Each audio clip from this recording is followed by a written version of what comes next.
கேப்டனோட இழப்பு வந்து மறக்க முடியும், யாருனாலையும் ஏற்றுக்கவே முடியலை. எல்லாருக்கும், எங்களுக்கு மட்டும் இல்லை, மக்கள், தமிழ்நாட்டு மக்கள் எல்லாருமே அதை நீங்கள் பார்த்துருப்பீங்க. அவ்வளோ தூரம் இது பண்ணியிருப்பாங்க.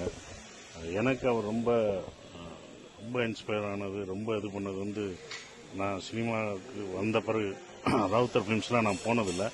ராவுத்தர் ஃபிலிம்ஸில் சாப்பாடு கொடுப்பாரு. அவர் வந்து எல்லாருக்கும் வந்து எப்போதும் சாப்பாடு கிடைக்கும், எப்போதும் சாப்பாடு இது பண்ணுவார் அப்படின்ற ஒரு விஷயம் இருக்குது. அதை வந்து நாங்கள் அவர்கிட்ட தான் கற்றுக்கிட்டோம், கேள்விப்பட்டு கற்றுக்கிட்டோம். ஸோ அவர் இப்படி பண்ணாருன்னும் போது, நான் என்னோட கம்பெனி ஆரம்பிக்கும் போது சொன்னது, இங்கே எல்லாருக்கும் ஒரே மாதிரி சாப்பாடு இருக்கணும், எப்படி கேப்டன் எல்லாருக்கும் கொடுத்தாரோ அது மாதிரி இருக்கணும் அப்படின்னு நான் அதை எங்கள் இதில் சொன்னேன். அதுபடி தான் நாங்களும் நம்ம எல்லாருக்கும் ஒரே மாதிரி சாப்பாடு எப்போ வந்தாலும் கிடைக்கும் அப்படின்ற ஒரு விஷயத்தையும் நாங்கள் சொல்லியிருந்தோம். ஸோ இதெல்லாம் அவர்கிட்ட இருந்து நாங்கள் கற்றுக்கிட்ட ஒரு விஷயம். நான் வெளியில் போனாலும் இப்பயும் சொல்கிறாங்க, நீங்கள் உங்கள் கம்பெனியில் இப்படி சாப்பாடு கொடுப்பீங்கன்னு சொன்னாலும் அதுக்கெல்லாம் ஒரு சந்தோஷப்படுத்தி நம்மளை இப்படி ஊக்கப்படுத்தினது கேப்டன் தான் அப்படின்றது. அவருடைய இழப்பு வந்து இது பண்ண முடியாது. அவர் இருந்திருந்தார்னா இன்றைக்கி ஒரு முதலமைச்சராக இருக்கலாம், ஒரு பெரிய தலைவராக இருந்திருப்பார். அவர் இழப்பு வந்து பார்க்குறோம்.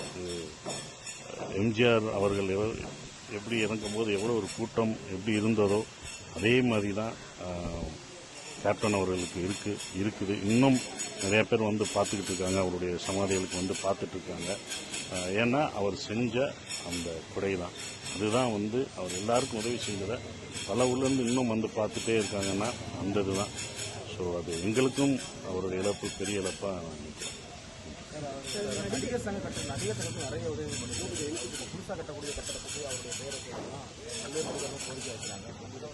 அவர் பேர் தான் வைக்கணும். ஏன்னா நடிகர் சங்கம் கடனில் இருக்கும்போது அவர் தான், அப்போ நாங்கள் இல்லை, ஆனால் அதுக்கு நாங்கள் கேள்விப்பட்ட ஒரு விஷயம்தான்.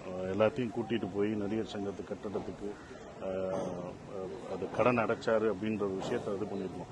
இப்போ நாங்கள்லாம் நடிகர் சங்கத்தில் இருக்கோம்னா அது வந்து அவர் என்ன பண்ணணும்னா அவரோட இதுதான் கடன் அடைச்சணும். ஸோ அவர் பேர் வைக்கிறதுல யாருமே அதை வந்து நிராகரிக்க முடியாதுன்னு யாரும் சொல்ல முடியாது.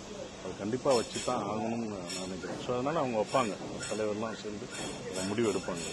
சில முன்னணி நடிகர்கள் இதுவரைக்கும் பார்த்து வருவாங்க, நீங்கள் வருவாங்க. அது யாரையும் நம்ம வந்து இதை வந்து சொல்ல முடியாது, வரணும் என்ன சூழல் இதெல்லாம் சொல்ல முடியாது. ஸோ அவங்க வருவாங்க, நீங்கள் வந்து இப்போ